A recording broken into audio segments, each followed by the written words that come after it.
আমরা সকলেই জানি সজনে ডাঁটা খাওয়াটা কতটা হেলদি।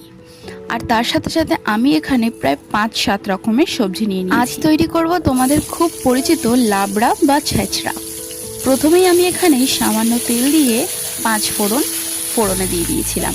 তারপর সবজিগুলো অ্যাড করে একে একে নুন হলুদ দিয়ে দিলাম, আর সেটা একটু সতে করে নেওয়ার পর হাতে বাটা মশলা অ্যাড করলাম। তাতে ছিল গোটা জিরে এবং আদা বাটা, সাথে সামান্য পরিমাণ কাঁচা লঙ্কার পেস্ট। আর এখানে আমি সামান্য পরিমাণ চিনি অ্যাড করলাম, তোমরা চাইলে এটা স্কিপও করতে পারো। একটু জল দিয়ে দিতে হবে যাতে সবজিগুলো প্রপার সেদ্ধ হতে পারে। আর সামান্য ধনেপাতার কুচি অ্যাড করে দিয়েই রেডি আমার লাবড়া অথবা ছেঁচড়া।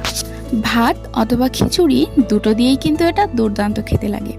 তোমাদের ভিডিওটা ভালো লেগে থাকলে লাইক কমেন্ট শেয়ার সাথে সাবস্ক্রাইব করে দিও আমার চ্যানেলটা। কেমন লাগলো অবশ্যই জানিও।